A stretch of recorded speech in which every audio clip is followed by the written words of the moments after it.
All right, we're recording.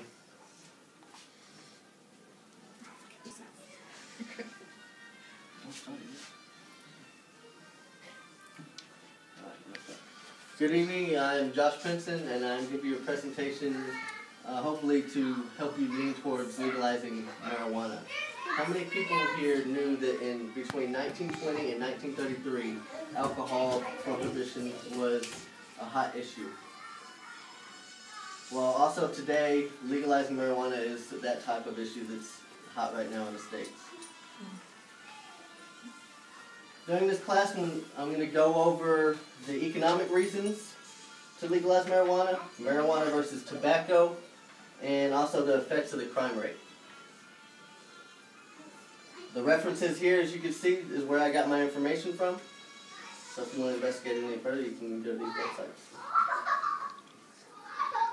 The first thing I want to hit on is the economic reasons. $7.7 billion a year saved in the state and federal expenses. This is what we spend right now in fighting the war on drugs and everything like that. $5.3 billion are state expenditures, and $2.4 billion are federal expenditures. Also, the possible $8.6 billion gained annually from marijuana tax. $2.4 billion would be annually for just consumer goods. And if we taxed it the way we would for alcohol and tobacco, we would get a $6.2 billion a year. Also, the money saved for police budgeting on the war of drugs could also be focused more on catching hardened criminals and persecution of dangerous personnel and those that are trying to push harder drugs into the states also. Jobs that we could get out of this would pretty much mirror the tobacco industry. We would have personnel farming the marijuana plant, filtering, and those type of industries.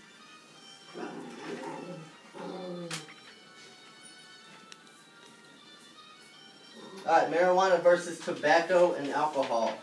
Tobacco and cancer, I'm going to skip ahead one slide real quick, and you can see from here 443,000 U.S. deaths contribute each year just for cigarette smoking. Right here you can see that the lung cancer affects 128,000, and it gets smaller at each different illnesses, but it attributes a lot to deaths in the United States. There's at least 19 different cancer-causing substances in tobacco products. And despite the risk, approximately 46.6 million Americans still smoke to this day. Alcohol, as we all know, attributes to family violence, and it causes male and female to abuse children and also their spouse. Alcohol affects 10% of women and 20% of men in the United States, beginning in their mid-teens. Almost 2,000 people under 21 years of age die each year from car crashes. 60 to 70% rate of alcohol abuse compared to a 13 to 20% rate of drug abuse. Marijuana and medical benefits.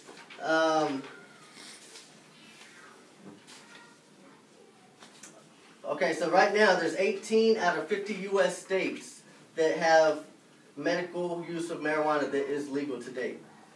Medical marijuana can be used as a treatment to AIDS, multiple sclerosis, pain, and glaucoma in other areas.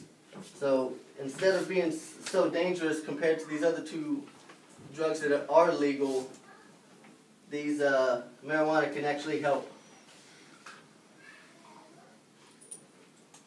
Alright, the crime rate.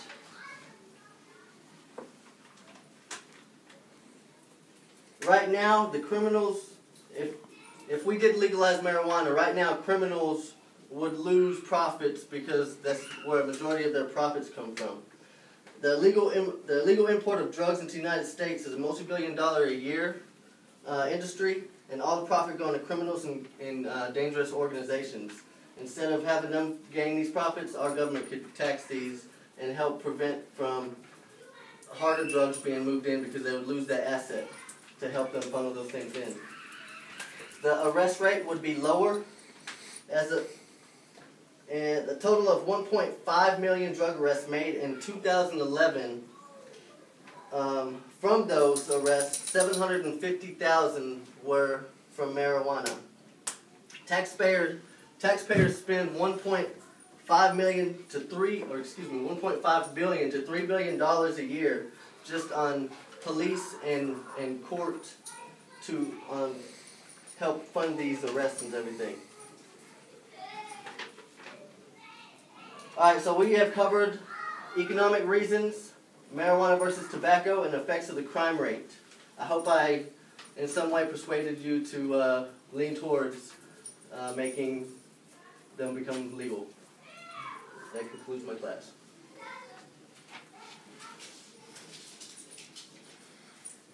I missed a really good point in here.